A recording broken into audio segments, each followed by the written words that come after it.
So this morning I'm joined by someone that some of you probably already know very well. So it's Catherine Betley, and Catherine is head of our charity side of our organisation.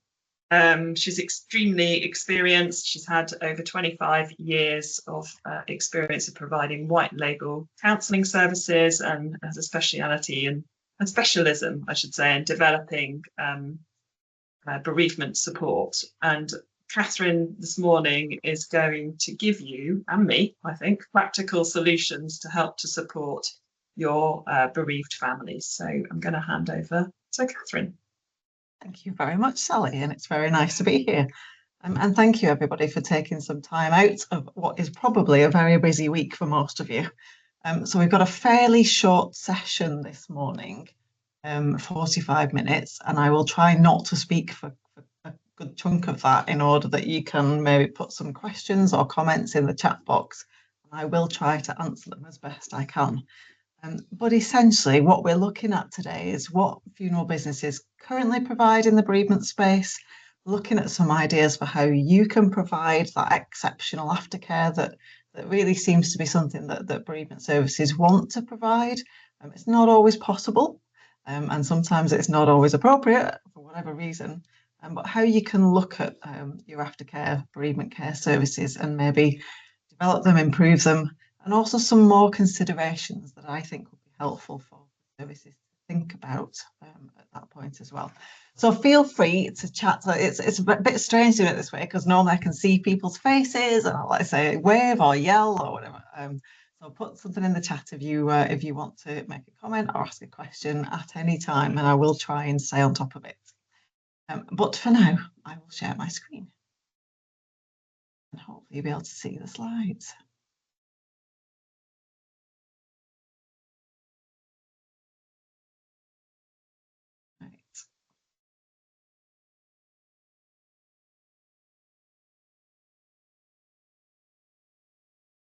Everybody is okay there because it's tricky to see everything at the same time. Yeah, it's all good. Is that okay, Sally? That's great because all I can see is that main slide now. Thank you very much. Right. So let's start at the beginning. Who am I? What am I doing here? What day is it? Because the whole bank holiday discombobulates me every blooming time. Apparently it's Wednesday and I'm Catherine Betley. Some of you may know me from my previous incarnations because I've been doing this job this year for 5 years, which seems an awfully long time. I've just started again at Much Loved. I've never really left Much Loved for a very long time as head of charity for Much Loved. But I have been involved with Much Loved since I met John Davis in about 2008, back in the days when I was working for Bereavement Support as a UK Director of Services. However, in the meantime, some of you may have met me at Grief Chat or at Safe Care or at Professional Help, some of the services that I've set up and run over the years, and also been involved in the Childhood Bereavement Network, National Bereavement Alliance. I was just done 6 months at Sue Ryder, helping to run their bereavement services and various other things as well. So hopefully I've got enough sort of credentials to speak a little bit about what's out there in bereavement land. What works, what doesn't work, what people might consider when they want to set up a service, some of the reasons why you might not want to extend your bereavement care services, and so on and so forth. So, fairly quickly really, what aftercare services or bereavement support services are funeral businesses providing? And obviously the two are slightly different. I have a range of aftercare services are not just, in my world, bereavement support, so the emotional, psychological care of grieving people. And the answer is a lot. There are a lot of organisations, a lot of funeral directors offering all kinds of different types of bereavement support up and down the UK. And actually, it really kind of mirrors the problem that we have in the bereavement care services sector as a whole. Because what we have are a lot of very small services that can sometimes lack consistency, can sometimes lack consistency of quality, can sometimes really struggle for capacity. You will know if you've tried to send one of your bereaved people to many of the even bigger organisations that capacity is a real issue. Resourcing, spoken this week to a bereavement service which was about to close because it has run out of resources. And since the pandemic, there has been so much demand and so much demand for resource in this space that there has been a lot of change. We see a lot of people who are very busy already have very high pressure jobs, as you all do, trying to do more and more. And sometimes that can be to your own detriment to a degree. So always being mindful of the things that you can do and sometimes having to say no for the things that you can't. And also those risks in that sense. We have still inherent risk in the work that we do with bereaved people. Because when we enter into psychological support, enter into emotional support, we can unlock things or peep into cans of worms that perhaps we're not quite the right people to get into. And sometimes we end up with people in our services that are far more complex than we originally thought. So some of the kind of the problems that we have in bereavement world, you'll see in funeral world as well. And certainly when we enter into the attempt to create and develop bereavement services. So what are people doing? You'll know this because you may have some of these things in your own business, or you may have some of these things in your community, or you've got friends in the sector who are trying their best to deliver some of these. Drop-in sessions are fairly common. Very often businesses will do maybe a monthly drop-in session. Could be one of the arrangers that are running it, could be the business owner, could be somebody brought in from the community, could be a counsellor, could be the clergy. There are kind of loads of different models of drop-in sessions. Some of them accompanied by coffee, cake, that kind of thing. Some more formal, some less formal, some have a theme or a topic, things to talk about. You might ask bereaved people to bring something in that represents the person that they've lost and talk to that. There are all kinds of ways of doing these very informal kinds of sessions. A quick look at the message there. Is that one, sorry? Can't see the message. I'm dropping out. Oh, I'm sorry about that. I'm at the university and I'm on their Wi-Fi at the minute, so I'm hoping it will behave itself. We see grief groups, slightly different to drop-in, so slightly more formal, probably more organised, maybe the last Thursday in the month, or maybe once a week, or whatever that might be. Sometimes we have time-limited grief groups, so maybe a 6-week model or an 8-week model. Sometimes meet for as long as people want to meet up for, particularly if it's a monthly model. Very often run by people from the business, sometimes run by bereaved people themselves, sometimes run again by external people from the community. More and more often we're seeing businesses offer access to either in-house counsellors, so people that you've brought into your businesses if you've got a big funeral directors or multiple branches or a reasonable amount of resource. You might have employed a counsellor, we do see that quite often, or actually have somebody who is working for themselves but actually is using your premises or somewhere nearby to see your clients. Or we're referring out to external counsellors, bereavement counsellors that are working in our communities, and we are letting bereaved people know about those services. We might be giving access to helplines. For those that are members of SAFE, you will know that there is Safe Care, which offers a UK-wide helpline. We might be signposting people to charity helplines. Fairly rarely are we offering our own helplines in funeral sector, but some of the bigger corporates might be able to do that. Some are offering web chat support, something like Grief Chat. Generally speaking, where you see web chat with a bereavement counsellor, it will probably be provided by Grief Chat if it's in the UK. We brand up as all kinds of other organisations, charities and funeral directors and so on. And that's just giving people a very quick and easy way of having a conversation with a counsellor. We've had some of our funeral directors across the UK actually open bereavement centres. Huge amounts of resource and care and thought and time put into a special room or actually a building, or they've partnered with a hospice or whatever it might be to fund or resource or set up a bereavement centre. And there might be multiple services running from those centres, from resources, leaflets, a website, people at the centre to speak to, all of the kind of drop-in sessions or grief groups, perhaps external counsellors in there, whatever it might be, but really putting a lot of weight behind a bereavement centre for their community. And we also see funeral directors who fund other sort of small or set up small charities to run bereavement care in their communities. Because what we see from with a lot of our funeral directors is you understand for sure that it's not just the bereaved families that you work with, but also other people in the community who are bereaved, who might not have used your services, but they are your constituents in your community, really, that might want to come and get some bereavement.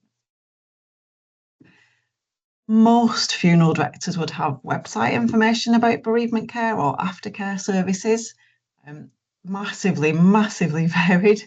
And again, one of the things that we would ask in that sense, if we do nothing else, is to revisit your website information fairly periodically, because there is such a lot of movement within the sector. And obviously movement in terms of our research and understanding of grief and loss.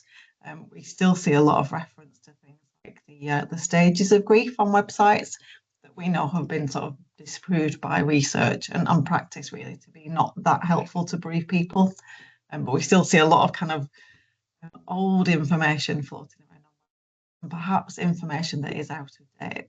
So going back and reviewing that periodically, if we do nothing else after today, that actually would be a really good start.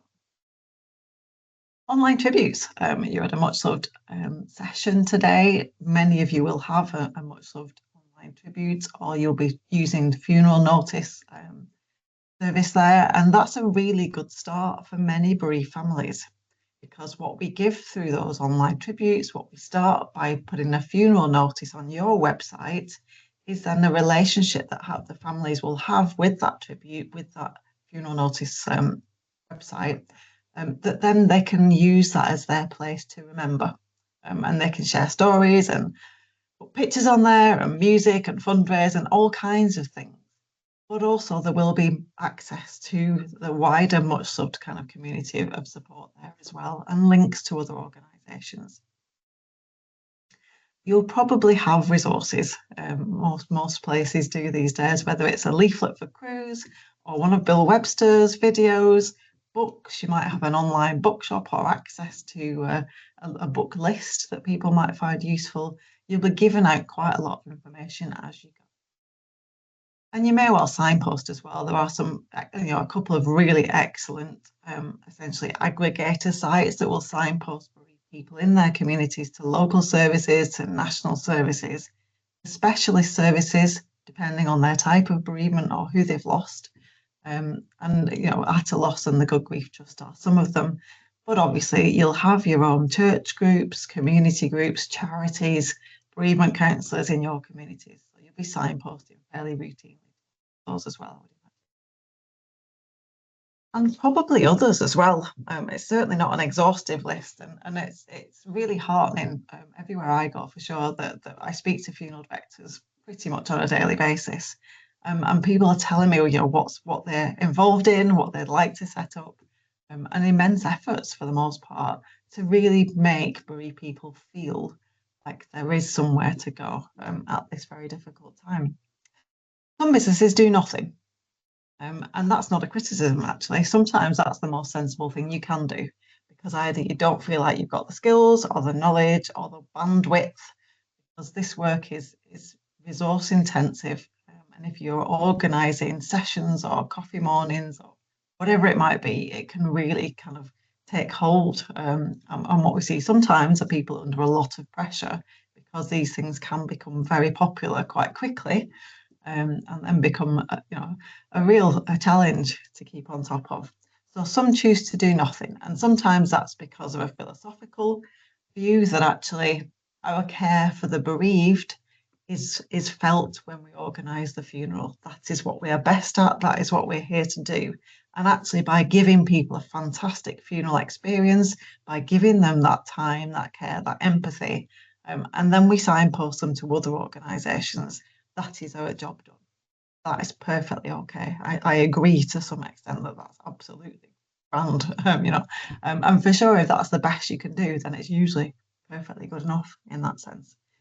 But sometimes we know that families do want more support. They're asking for more support. They might be in your office and you're wondering, what on earth am I going to do with this family? They're really struggling. Where do I send them? What can we do with them? And we know that you're kind of involved with the communities. Funeral directing tends to be more of a vocation than a job. So we do get involved very much with the people we serve. And it's understandable at that point that we want to give them more. We want to give them as much as we can, really. What do they want and need? And what we're offering? What are we offering to people? And is it what they want and need? How do we know? Well, we know because they tell us. And you will know. One of the things I often say to funeral directors is, when they say, how do we know who needs this service? And you will know because you work with these people every single day. You will be able to pick up very easily the people who are likely to struggle. Sometimes we miss them because sometimes it's the quiet people or the people who organise everything, the carers. Sometimes those people get overlooked. But very often you will recognise just by your everyday interactions with the people who might struggle, and you can recognise them fairly easily. And what do they want? They want compassionate people. They want people with the skills that you have. They want you to organise the good funeral that you're expecting to organise for them. And they want you to give, they want you to give them that time and that space to think about what this loss means and how that's reflected in that whole funeral process. So the compassionate people that you are, if we do nothing else in the funeral sector, it's about having the right people in these roles. We've got those skills of empathy and action and compassion. Reassurance and grief education, and that sounds much more highfalutin than I probably kind of mean it to be. I think really it's that normalisation piece, isn't it? That grief is something that if we all live long enough, we will experience in our lifetimes. It's a universal human experience, and actually those feelings, the struggle, the pain, the kind of up and downness of it, the grief waves that can knock us off our feet. Fact that actually we think we're okay and we find later down the line that we're really not, or what we expected to be our grief reaction. Maybe we've had some time to get used to the idea, but when the death happens, our emotions really take over. Actually reassurance that that's all okay, that it's normal, that grief is unpredictable, that it doesn't have a time limit, that it will come and go, and hopefully over time it will get less painful. Sometimes it stays around for a lifetime. It's not something that will ever disappear completely. So that kind of grief education, that reassurance, that normalisation that you can get through this, have much more resilience than you know, and you only know when it gets tested. And that actually, there is support out there as well. That's what people tend to want and need. And on to that simple front. What we know when people are bereaved is that they get kind of bombarded with a lot of information. I can attest to this as I've had a fairly recent bereavement, and kind of information from all of the organisations that are involved, and then having to make arrangements and then having to do OS admin and close down accounts. You are kind of bombarded with stuff. So whatever we give to people has to be simple and reliable. It has to be consistent and it has to be accurate. You know that because this is what you do. Good signposting to services that can provide support. And this kind of feeds back to the comment really about updating your information, because we know that a lot of the small charities are really challenged in terms of their service provision, their resource and ability to provide support. So what we often find, if you leave your website untouched for a year or two, a lot of that information will not be kind of actively useful because things will have changed and services will. So really making sure that we are warm handing over our clients. If we're not providing stuff ourselves, making sure that there is that kind of warm handover. If we can introduce people to a service that we know will pick them up, we know we'll be able to actually care for them. That's really helpful. People want a safety net. Sometimes it's not the right time, very early on in a bereavement. It's not the right time to kind of go into in-depth grief support or emotional support because there's too much to do. And while you're busy doing things, you can often put aside some of the kind of really intense grief feelings that you might encounter later down the line. Now, that's not to say that I believe that people should wait for support, not at all. I think, you want support when you want it and you need it when you need it. But people need to know there's somewhere that they can come back to if they need to. And actually, you have a really good role to play in that. So if they have a connection with you, which presumably they would have because you've made arrangements, you've taken care of their loved one, you've done all the good stuff, they can come back to you or your website to find what they might need next, even if it's not for several weeks or months or even years. And how can you give them it? By doing what you do. I'm sure there's nobody on this webinar who hasn't thought carefully about how to communicate with bereaved people. If you've not been on any training, it is something that we do lots of at Much Loved, communicating and supporting with bereaved people training, running one tomorrow. But by using your skills that have brought you into this industry, that care, that compassion, that ability to communicate clearly with people at very difficult times, by using all your knowledge, your skills and your experience, and yes, by drawing on your own grief and loss experiences and the grief and loss experiences of the people that you've seen and helped. You've probably helped hundreds, if not thousands of bereaved people. And each one of those people will have taught you a little bit of something about grief and loss. Sometimes it's kind of useful to take the time to distill some of that. The people that you've kind of recognised might struggle, the people that you've heard about what helped them, what you've been asked for, all of that stuff. By knowing your own boundaries, because we are inclined to give more than physically sometimes, and definitely mentally and emotionally we can manage. And sometimes we get kind of really involved with a family or somebody who we know is going to struggle. And we might try and give them more than is feasible. So keeping your own boundaries and recognising your limits is actually just as useful as really bending over backwards to give people everything that they need. That good quality signposting, making sure that anything that you provide from the business is quality assured. Don't just send people out to an organisation or an individual without having your own kind of quality assurance processes. Making sure that your information is consistent and reliable, and also looking after yourselves, because this is busy. This is a busy world. There's a lot of pressure. It's very time pressured in funerals. You don't need me to tell you this. This is your job. And actually, sometimes the first thing that we forget to do is take care of ourselves. And when people are consistently hearing stories of difficulties, of death, of grief, of what can I do next? Where do I go from here?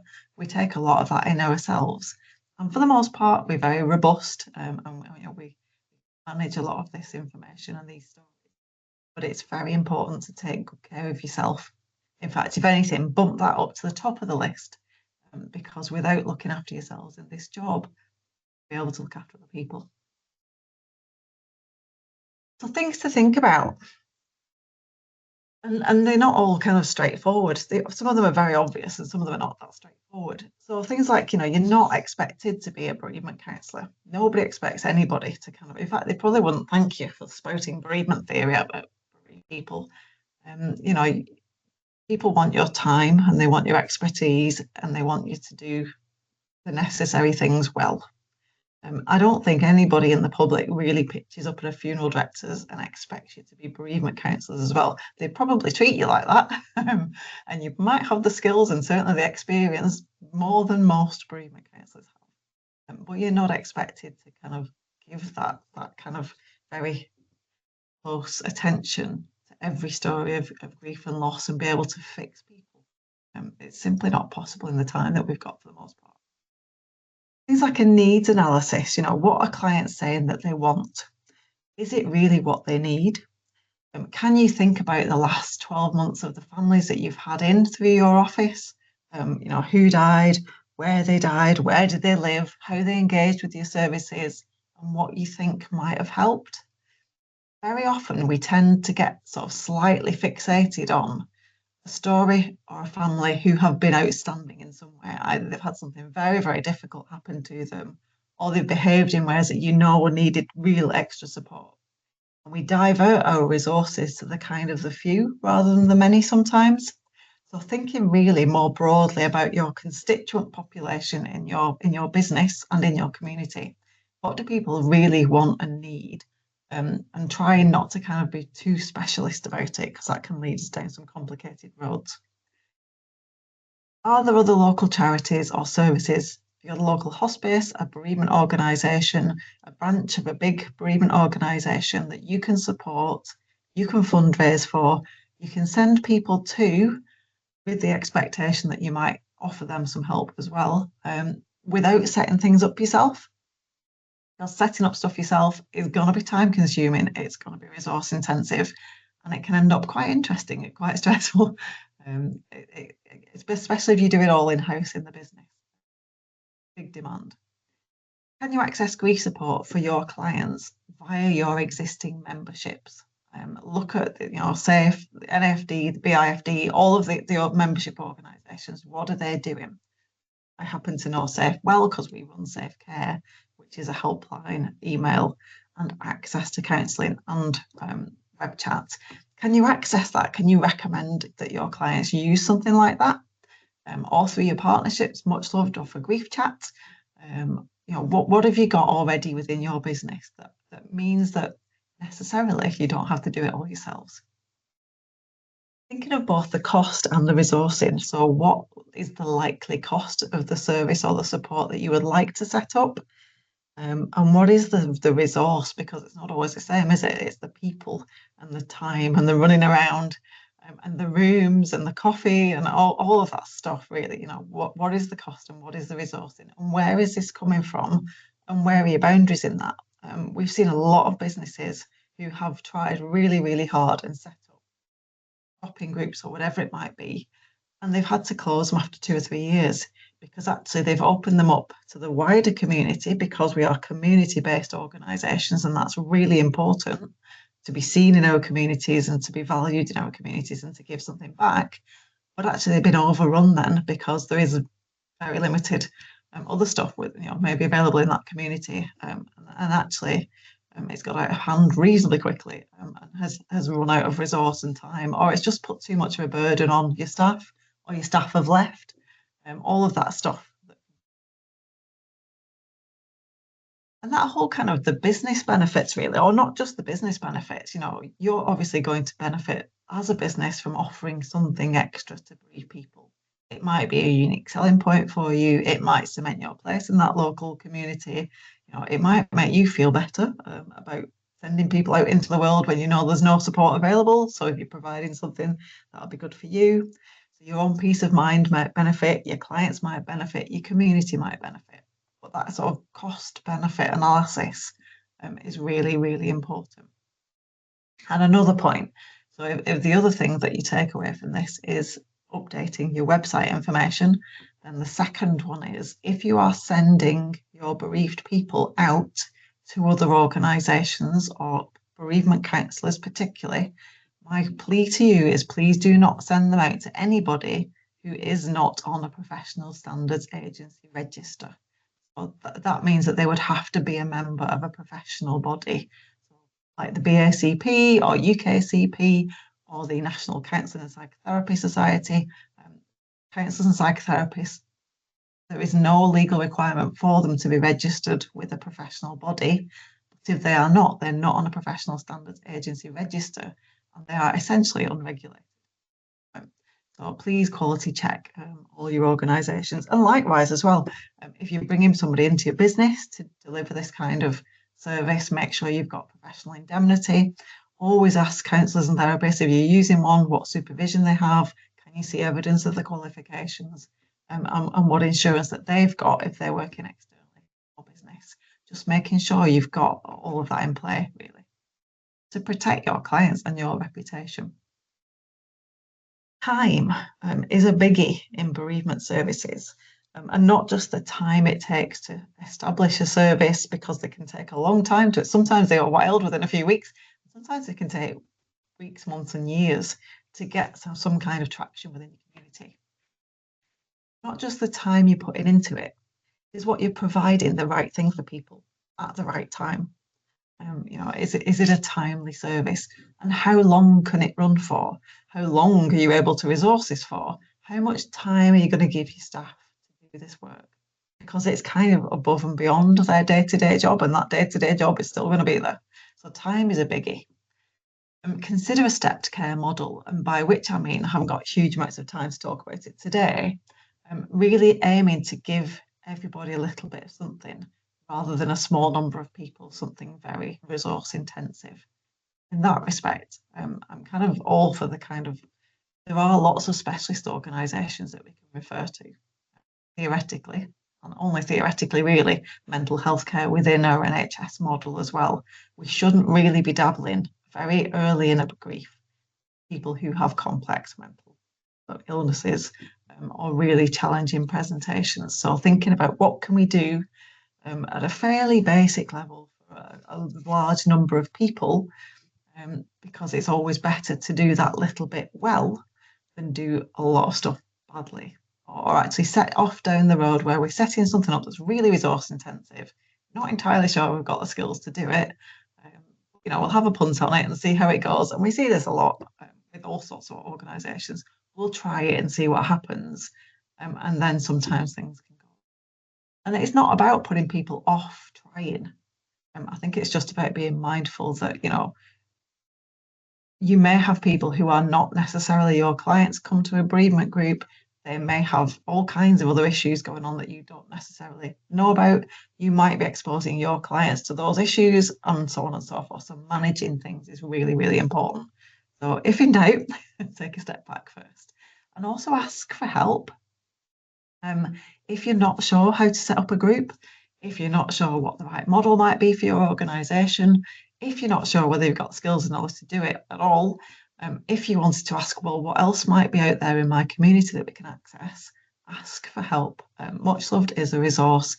Your membership bodies are resources. Go and have a little sniffer on the internet, and also just ask people that you've found. I'm more than happy to have conversations with people about what's possible, what might work, what might be tricky for you, all that kind of thing. Anna, don't worry, you don't have to be on the Professional Standards Agency register, but if you're using professional counsellors or paid people who say they've got qualifications to run counselling services or are counsellors, they have to be on the Professional Standards Agency. So as organisations, we're not, it's for individuals to be registered. I'm going to kind of wrap up quickly. So the stepped care model, without going too much into it, but essentially there is a stepped care model for bereavement. It's a nice model, which essentially says for all bereaved people, everybody's got a low level of grief support needs, which is generally speaking information. It might be online, it might be written, and good care from the professionals that they encounter within this grief journey. And you're one of them, and so am I sometimes. Component 2 are sort of like the smaller number of people who need the groups, befriending, faith groups, a little bit of extra bereavement support. And then component 3, and a lot of the time we see a low resource kind of aimed at component 3 people.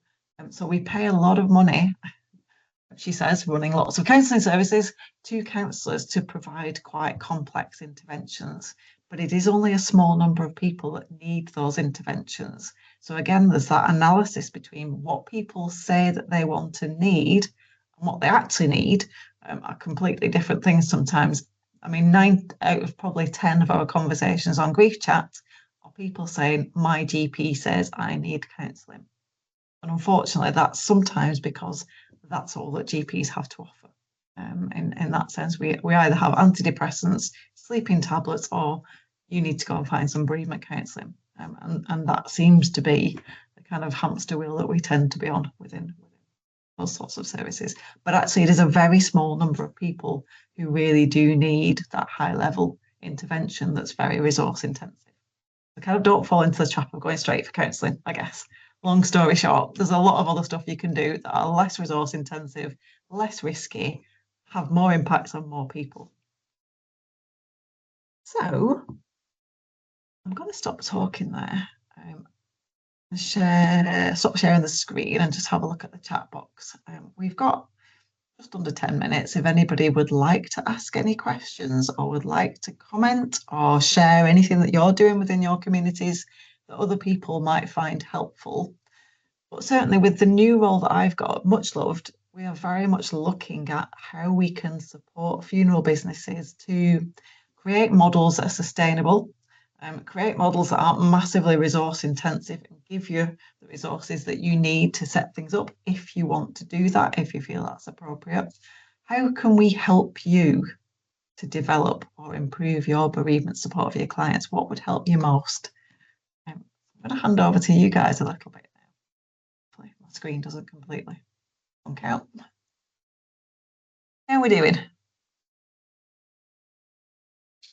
Well, whilst we're waiting for people to pop their questions on, I just thought I'd ask you, out of the kind of resources that you've seen just putting on their websites, what do you think are the most useful? If you were going to put two things on a website as a funeral director, I would put on access to an aggregator website. So either signpost people to At a Loss or the Good Grief Trust. They do the same thing pretty much. Pick the one that you like the best. They're both very good, reputable organisations. So then the bereaved people can go on to those websites. They can find local organisations, national organisations, specialist organisations, and tons of info. That's where I would signpost people to. And another thing, what would be the other thing? Probably resources, podcasts, books, leaflets, links to that kind of thing. Thanks, Jane. Nice to see you, or not see you, as the case may be. They're probably the two most useful things. I mean, I meant to say things like, you have to have much love tributes, or you have to have grief chat. Both are really, really valuable sometimes, but they do depend to a degree on people coming back to your website for that purpose. So they have a purpose sometimes. For me, for standard information, I would send people to a really reputable website that's got a good search function on where they can find what they're looking. And I would also have a really good list of results. Great. Okay. Well, that's really useful to know. One other thing that I just thought maybe the audience might not know what you meant by it, but you talked about if you're employing a counsellor, just check on their supervision. What did you mean by that? What is that? Yeah. Well, the problem we have in counselling and psychotherapy is that people can obtain what looks like a counselling qualification relatively easily from the internet, and they are not qualifications in counselling or bereavement counselling, despite what they might say. So unless somebody's been through either a higher education or a further education, at least a level 4 qualification, technically they are not qualified as a bereavement counsellor. And as part of that, to practice as a counsellor, you have to have a certain amount of supervision, depending on the numbers of clients that you see, the amount of time you spend with those clients.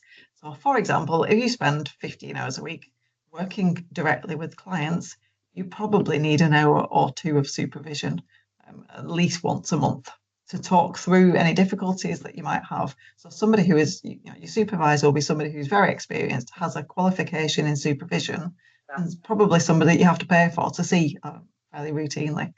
But it's really important to be able for counsellors to have somewhere to discuss problems, issues, download all of the things that they've heard as well, and make sure that they're working safely.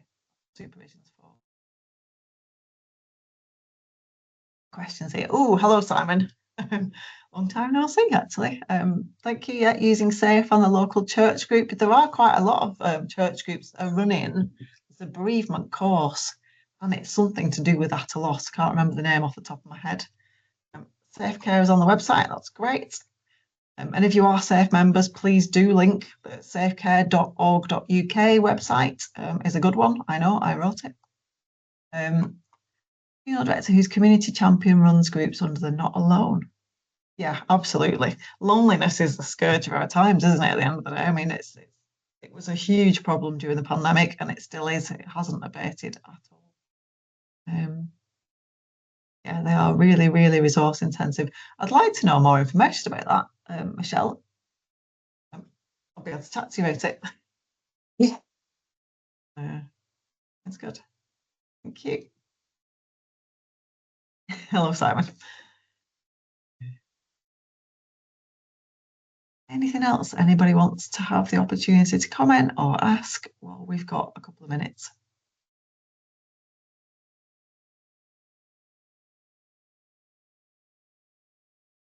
Maybe whilst you're here, we can get you to just explain a little bit more about Grief Chat and the service that it offers. So Grief Chat is a service that's run by Catherine, and as a much loved partner, is a much loved Optimum partner, you could have direct access to it for no additional cost. Yeah. So essentially, Grief Chat was our answer to the question, why can't we connect bereaved people with a professional counsellor in less than about 8 weeks? When I worked in traditional counselling services, it was just born of frustration, in as much as most people don't need counselling, but most people probably want a little bit of assurance, and that is very often helpful to get from a professional, as opposed to just somebody that you know. So we set up Grief Chat to be really quick, completely easy access. You don't have to fill in any forms or tell anybody anything about yourself. We tend to see a lot more men use the service because it's anonymous. It's there when you want it. It's open 9 till 9, Monday to Friday. It sits on your business website, or on the Much Love website, on the Atalos website. We're all over the internet these days. And people can just pop in, have a chat with a bereavement counsellor on web chat, and pop out again. They can have 5 minutes, 10 minutes, an hour, and they can come and go as they need to. And what we see very often is our clients come back 3 or 4 times, have a really good chat with the counsellor, and then if they need further support, then they've got the confidence to go and find that, and we can help them find that. But for a lot of people, it's just what they need in the moment. It's in the moment support with somebody who can provide it. Thanks, great. So if anyone doesn't have access to that and would like it, then do get in touch with us and we'll sort that out for you. But thank you very much for joining us this morning, Catherine. We're looking forward to lots more of these.